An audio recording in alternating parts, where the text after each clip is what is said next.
Well, good morning. Here we are back in the trailer, and this darn thing ran all night long. I really expected it to shut off a little earlier. You got tired of those air conditioners that come in your RV?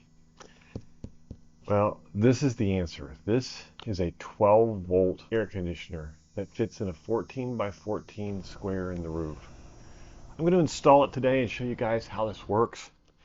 It is the perfect solution to these noisy, big, ugly air conditioners that come on RVs. So I'm just going to crack it open, and then we're going to do an installation, and I'll show you how it works. It comes in a really big box. It's nice and protected here.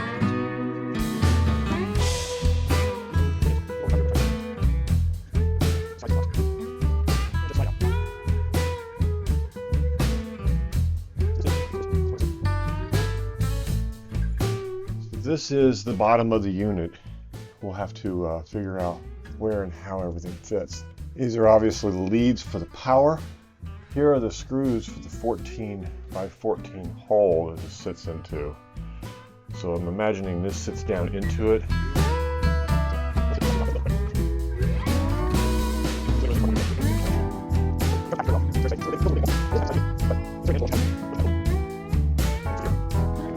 All right, so there's a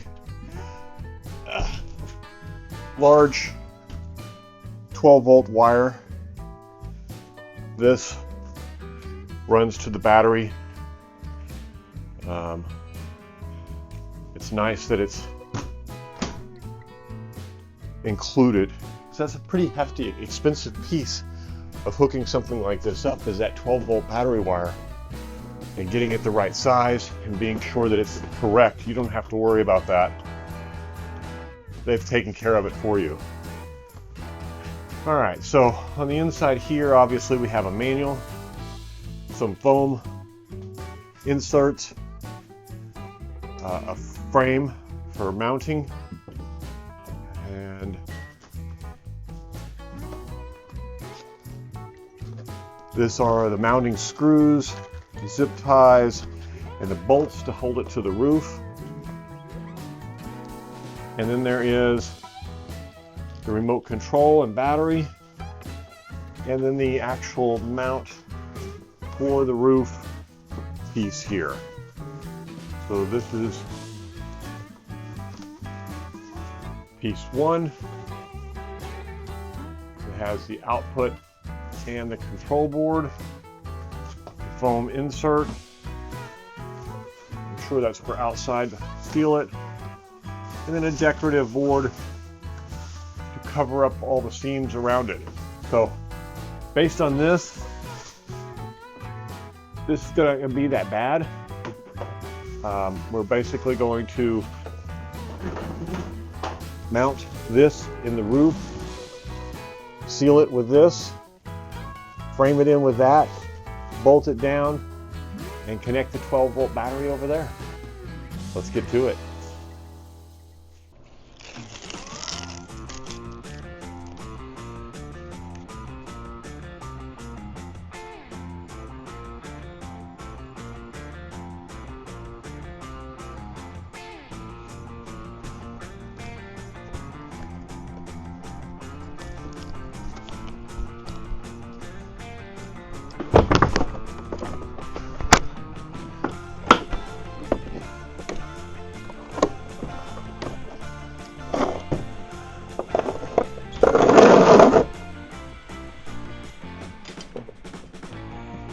Careful underneath this thing.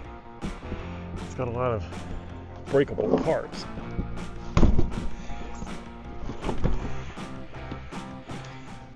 All right, so once you place it on the outside, the important part in here is to line up these four corners where you can screw them in.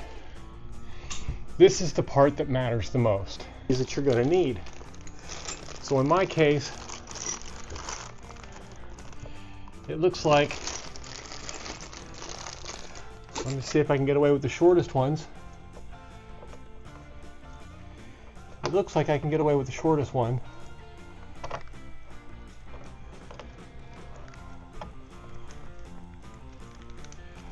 Maybe. After I screw that in, it's not going to really fit very well. So we'll go to the second one. And if I'm wrong, then we'll take them out when we're done and do it again.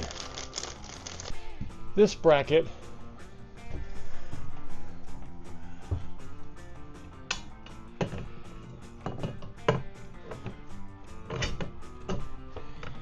sandwiches in between the roof and the roof gets sandwiched in the middle. And this is really truly what holds this in place. It comes with a little bag of hardware. It has both aviation nuts, washers, and lock washers. You probably don't need the aviation nuts and the lock washers, but it is a mobile vehicle. I'm going to put them all on. I'm going to see if I can get 2 of these on so that I can let go of this thing once I get it started. But you know how that goes. I'm going to grab 2 more and do exactly the same to the other 2 corners. Then we're going to get a socket and tighten this down. Now, it's possible that these are too long. So before I tighten it down, I'm going to try to understand how the rest of this fits together. Because the directions are very good, and they are step by step in order in which the directions you need to follow. But that means that sometimes you should skip forward, read the directions, and then go back and do the work. Put the foam down, seal the foam, put the air conditioner on top of it, position the outdoor unit, insert the 6 strip foam pieces. Those were on the outside. Then on the inside, run the cords.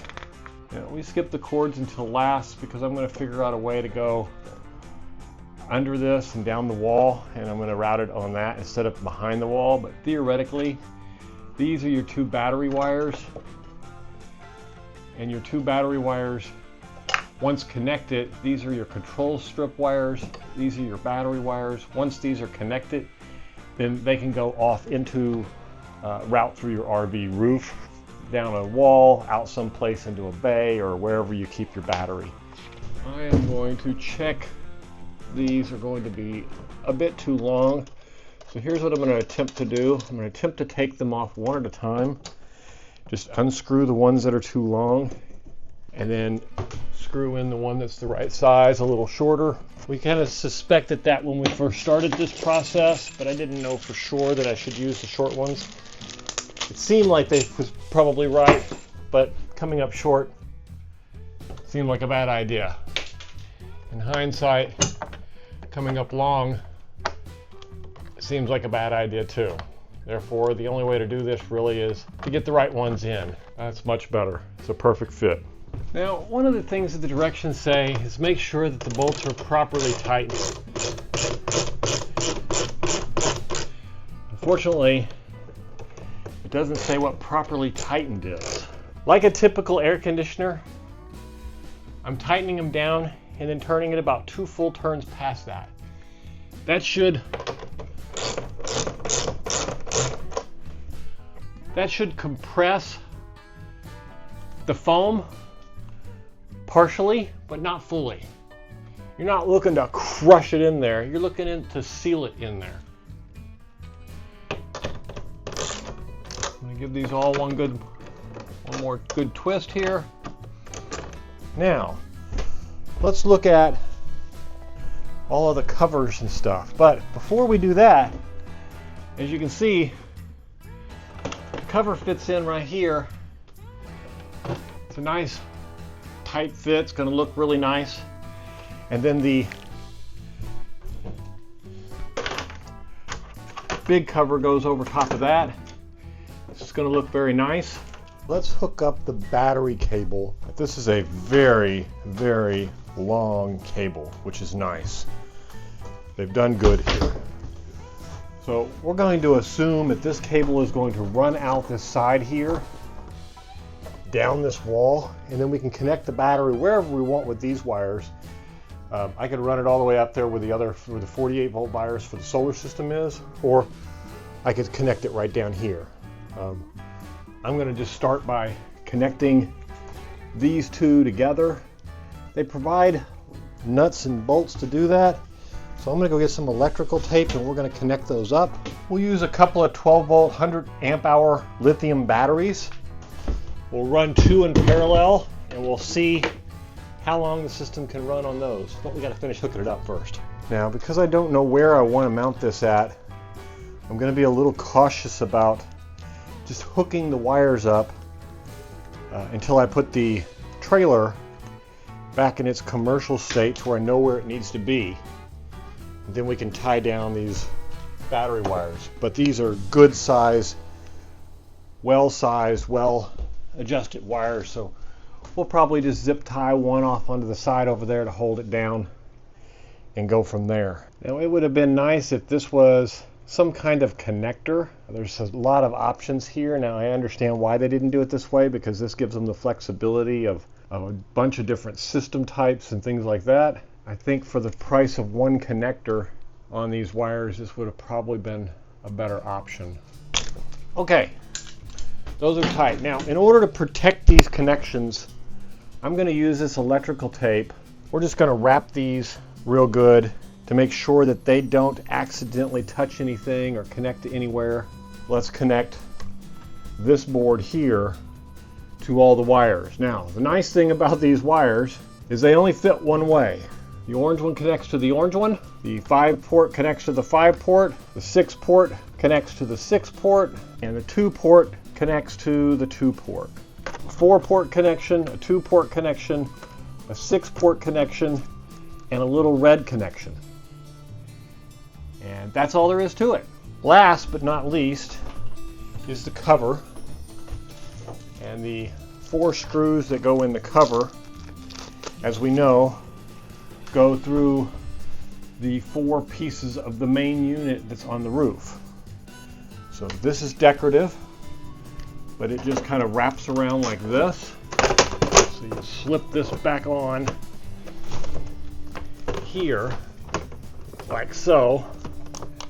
And then you take these, take all 4 screws and get them in here.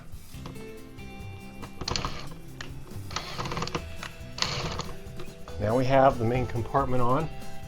We can connect all the wires.